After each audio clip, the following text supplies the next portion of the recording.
खबर जो निष्पक्ष है, खबर जो निडर है, खबर जो उठाती है आपकी आवाज, खबर 7C, खबर जो सच है।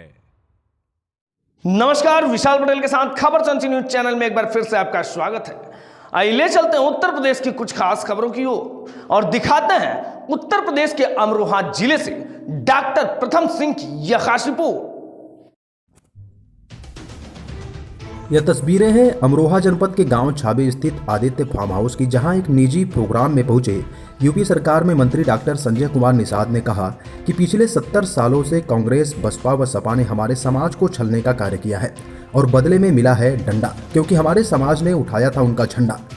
उन्होंने कहा कि 23% आरक्षण व SC/ST का कब्जा है, क्योंकि वह लगातार शिक्षित हो रहे हैं।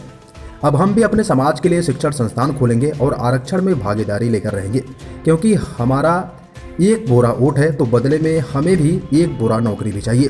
तो वही हमारे वोट को विपक्षी लूट ना ले, इसीलिए अपने समाज को उनसे लूटने से बचाना है। इस दौरान उन्होंने कहा कि दूसरी पार्टियों ने मुसलमानों का वोट लेकर उन्हें सिर्फ छलने का कार्य किया है, क्योंकि आज भी मुसलमानों में गरीबी है। अब मुसलमान समझ चुका है और मोदी और योगी से जुड़ चुका है। अमरोहा पहुंचे हैं, क्या प्रोग्राम? ये मुरादाबाद मंडल का एक ज़िला है और अमरोहा में कार्यकर्ता पदाधिकारी हैं और ये देवतुल्य कार्यकर्ता है। इन्होंने कार्यकर्ता किसी पार्टी को खड़ा और बड़ा करता है। मंत्री बनने के बाद मेरा एक सम्मान समारोह था, स्वागत समारोह था और इस कार्यक्रम के बहाने इन्हें बताना था कि डंडे से नहीं, अब झंडे से हिस्सा मिलता है और झंडा जिसका जिसका उठाया वो उसका आपका उठा के लेके चला गया। आपने उसका झंडा उठाया और आपका नौकरी, नोट, पैसा सब उठा के लेके चला गया। आप अपना डंडा भी रखो, अपना झंडा भी रखो, हिस्सा भी पाओ। और उसका उदाहरण भी दिया, भारतीय जनता पार्टी के साथ झंडे के साथ हो तो आपको केंद्र में मत्स्य मंत्रालय, उत्तर प्रदेश मत्स्य मंत्रालय 20,000 करोड़ रुपया वहाँ दे दिया। उन्होंने कहा फ्री का बीमा ले जाओ, अनुदान ले जाओ हमसे, 60% सब्सिडी महिला और SC के लिए और 40% पुरुषों के लिए। इनके लिए क्रेडिट कार्ड आ गया कि बिना किसी गारंटी के भी अगर मेरा मछुआरा काम करता है, जाल ना है, तो उसको 1,60,000 से बैंक खाते में ऋण आ जाता बिना गारंटी के। उत्तर प्रदेश निषाद राज बोर्ड ना मुख्यमंत्री बोट योजना है। तीसरा, इनके लिए मछुआ कल्याण कोष की स्थापना हो गई। इनके बच्चों को भी पढ़ाना लिखाना है। अब उनके बच्चों को भी लाऊंगा, आवासीय सुविधा दूंगा और इनको भी बच्चों को कोचिंग कराऊंगा, IAS PCS बनाऊंगा, इनको भी शिक्षा में आगे ले जाऊंगा। तो ये इनको बताना था कि दूसरा टोपी, झंडा और नारा ये बहुत बड़ा था। आपने मंडल में कॉलेज की बात की, मंडल में कॉलेज स्थापना की बात की, वो क्या है? तो अभी वो जो मछुआ कल्याण कोष है 25 करोड़ रुपए जो इनको आया, अभी शुरुआत हुई है मत कि मत्स्य पालन के क्षेत्र में जो मछुआरे का राजस्व संहिता 2016 में लिखा हुआ केवट मल्लाह कश्यप कहार धीवर रखवार बाधुत रैया मछुआरे हैं। इसके साथ भी अगर वो एक साल से थोड़ा अधिक से कोई भी आदमी मछली पालन कर रहा है तो उसका भी बच्चा मछुआरे है, उसके भी बच्चों के कल्याण के लिए हम लोग कोचिंग सेंटर खोलेंगे। उनके लिए आवासीय विद्यालय देंगे, आवास में खिलाएंगे पिलाएंगे। जिस तरीके से SC/ST के लिए अनुसूचित जाति कोचिंग सेंटर है, मतलब आवासीय विद्यालय, उनके लिए आवासीय हम कोचिंग कराएंगे और उनको भी हर सुविधा देकर जो मेधावी छात्र होंगे उनको भी हम विकास की मुख्यधारा में लाएंगे। 70 साल और डंडा पड़ने वाली एक बात आपने कही अपने भाषण में, वो है क्या? अब जो 70 साल से सताए गए लोग हैं, सत्ता के साथ रहे, सत्ता को वोट दे दिया, दूसरे की सत्ता बनाया, बदले में सताए गए। डंडा में झंडा उनका था, डंडे एक है और इनके पास जिसका झंडा था फंड उनके यहाँ चला गया, दंड नहीं मिल गया। दंड में SC/ST मिल गया, बेरोजगारी या शिक्षा। अब थाने में जाएंगे तो एक भी इनका एक भी होमगार्ड नहीं है, सिपाही तो बहुत दूर की चीज़ है। किसी तहसील में जाएंगे चपरासी भी नहीं है, किसी विभाग में जाएंगे कर्मचारी नहीं है। तो दंड तो ये है ना कि इनका भी वोट बराबर है, हिस्सा बराबर होना चाहिए। आखिर कैसे उनकी सामाजिक न्याय समिति कहती है कि SC/ST के 23% आरक्षण में खाली एक जाटव का कब्जा है, मतलब 100% एक जाटव का कब्जा है, मतलब 100% ज़्यादा अपनी संख्या से। OBC में जो है एक साइकिल वालों का हम अपनी संख्या से 100% है, तो इनका हिस्सा कहाँ चला गया? तो यही कहने का मतलब है कि इन अपना झंडा और डंडा ले आओ, अपना दंड पाओ, अपना फंड पाओ। फंड किसका कि जिसका जितना संख्या भारी उसकी इतनी हिस्सेदारी।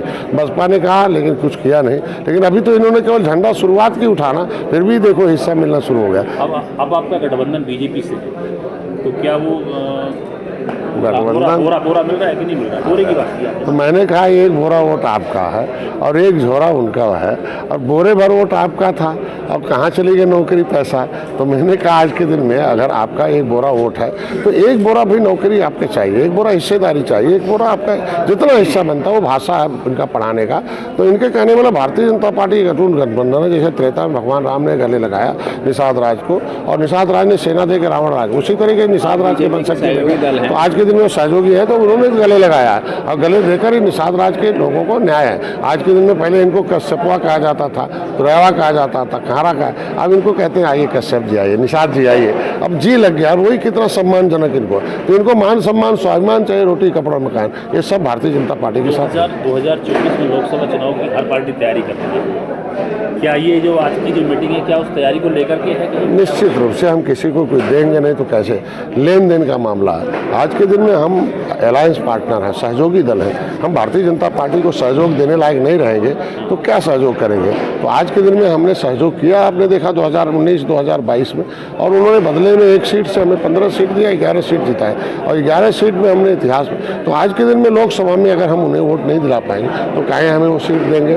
तो हमारा जो वोट है ये लुटेरे लूट न ले, जो पिछली सरकारें थी, इनको कहना था कि आप जिसके साथ न्याय है, जो आपका झंडे का स्वागत कर रहा है, जय निषाद राज का स्वागत कर रहा, निषाद राज के किले पर निषाद राज भगवान राम की गले लगे मूर्ति लगा रहा, मस्त मंत्रालय करके आपके बच्चों को पढ़ाई दे रहा, आपकी हिस्सेदारी सुनिश्चित कर रहा, चाहे राजनीति में हो चाहे किसी क्षेत्र में हो, उसके साथ रहिए और 2024 की भी तैयारी करके फिर से एनडीए की सरकार। लोकसभा चुनाव हो रहा है, रामपुर में उपचुनाव हो रहा है, क्या कहेंगे? अब जब से डॉक्टर संजय आए तब से इतिहास बन रहा है। 2019, 2022, 2000 आपने उपचुनाव देखा, पिछले बार आजमगढ़ और रामपुर, जिस तरीके से उपचुनाव जीते थे फिर दोबारा भी जीतेंगे। फतह दिखाई दे रही है निश्चित रूप से फतेह जिताई होगी, जीतेंगे। क्योंकि हम लोग बिना भेदभाव वाली नीति है हमारे पास। हम लोग राजनीति को सेवा के हिसाब से है तो सेवा कर रहे हैं बिना भेदभाव के सभी लोगों। समाजवादी पार्टी के सांसद का भी बयान है कि मुस्लिमों को लगातार प्रताड़ित कर रही है प्रदेश की योगी सरकार, कि मुस्लिमों को लगातार प्रताड़ित कर रही है प्रदेश की योगी सरकार, लगातार सताया जा रहा है, उनको मुकदमे लादे जा रहे हैं, इस पर क्या कहेंगे? सारा मुसलमान समझ गया है, सच्चर कमेटी का रिपोर्ट पाते ही मुसलमान, आखिर ये लोग काहे गायब हैं? जो मुसलमानों पर राजनीति करने वाली पार्टियां क्यों बैक हो गए? क्योंकि सच्चर कमेटी की रिपोर्ट कहती है सबसे ज़्यादा गरीब मुसलमानों में है। तो वोट मुसलमानों ने देकर बदले में पाया क्या? गरीबी पाया। तो गरीबी से ज़्यादा दंड क्या है, गरीबी से ज़्यादा प्रताड़ना क्या है? वो सब जान गए कि नहीं, ये लोग हमको वोट तो लेते हैं लेकिन नोट नौकरी अपने लोगों के पास ले जाते हैं। तो मुसलमान भी आज के दिन में आप देखो, मुसलमान भी मोदी समर्थक मुसलमान है, हमारे योगी समर्थक मुसलमान है, भारतीय, हम उनको अनाज दे रहे हैं, उनको मकान दे रहे हैं, उनके बच्चों का इलाज करा रहे हैं। तो मुसलमान साथ में है ना आज के दिन में। आज भी मुसलमान इस तरीके का नहीं है कि उनके वोट मतलब उनके पॉकेट में है। अब वो पॉकेट में नहीं है, वो पब्लिक है और पब्लिक इस समय जनता का राज जनता के द्वारा है। अब उनको मालूम मुसलमान को जब से बीजेपी आई है, एनडीए आई, तब से दंगा बंद हो गया है। धारा 370 लगते ही दंगा सब बंद हो गया, राम मंदिर बनते सारे दंगा बंद हो गया। तो आज के दिन में जिस तरीके से सुकून अब महसूस कर रहा है। राहुल गांधी की भारत जोड़ो यात्रा चल रही है, इस पर क्या कहें? पहले अपना रंग बदलना है तो रंग बदलने के कांग्रेस के 70 साल में भारत जोड़ो यात्रा में उन्हें पूरे देश भर में समर्थन मिल रहा है, इस पर क्या कहें? समर्थन कहाँ मिला हो तो अभी इलेक्शन में पता चलेगा। आज के दिन में अपनी पार्टी जोड़ लें, अपने परिवार को जोड़ लें, अपने लोगों को, उनके परिवार में कहाँ है? देखिए मेनका गांधी इधर है, सोनिया गांधी उधर है, तो पहले तो अपने परिवार को जोड़ लें ना, अपने पार्टी को जोड़ लें, तब तो किसी को जोड़। भारत वैसे ही एक है, भारत 1947 में एक हो गया है, 1926 जनवरी 1950 को सब एक हो गया। इसका मतलब लगता है इन लोगों ने तोड़ के रखा था, अब जोड़ने के लिए निकले। हम लोग भारत के लोग सभी जुड़े हुए हैं।